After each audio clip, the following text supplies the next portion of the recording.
Hello everyone, my name is Pratiksha Milen Gaikwad and today we are going to discuss about what are the OOPS concept in Java.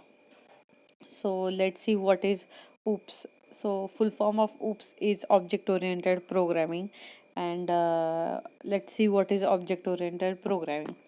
The object oriented programming combines the group of data attributes with their functions and methods into a single unit called as object and typically OOPS language are class based, which means that class defines the data which and class defines the data and functions attributes and functions as a blueprint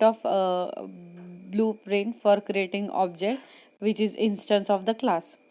So the popular class-based OOPS language in Java are includes Java, Python, C++, and multiple independent objects may have instantiated or represented from the same class that interacts with each other in uh, interact with each other in complex way.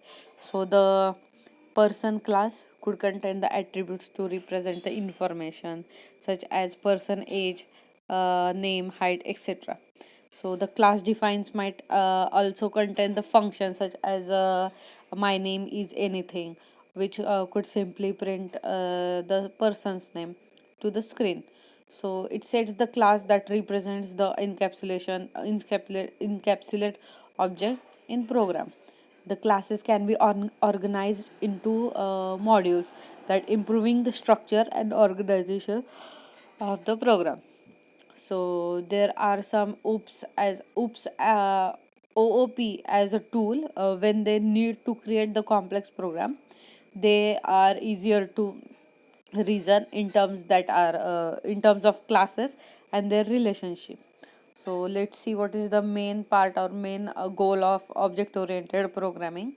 Object oriented programming main goal is to create the real time entity or example object classes and inheritance, abstraction, etc.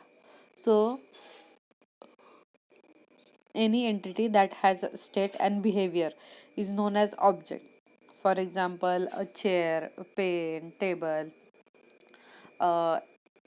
keyboard, whatever. It can be a physical or a logical class. So collection of object is class, and it is logical entity. So class can be also defined as a blueprint, which is can be created individual object, and class can consume any space. So let's see what is polymorphism in object oriented programming. So polymorphism to allows to uniform treatment of class in hierarchy, therefore calling code or need to be written in a handle of object from the root of the hierarchy, and the object instantiate the child class in hierarchy will handle in the same way, which is called as inheritance.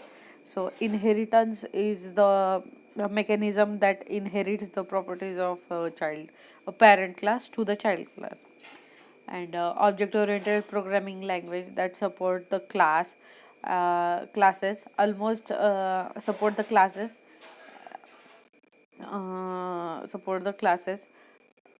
Huh. What is inheritance? Inheritance is as represented as a parent or child relationship. If a class has a parent class, we say it as derived class or inherited the parent class, and it is represented as is a relationship type. So abstract. Let's see what is abstraction. It is easier reason to design the program when you can separate the inheritance of the class from its implementations and focus on the interface. So uh, let's see what is encapsulation. Encapsulation, binding of data into single units or hiding a data, and shows whatever the important information has to be shown to user. It is called as encapsulation. Thank you so much.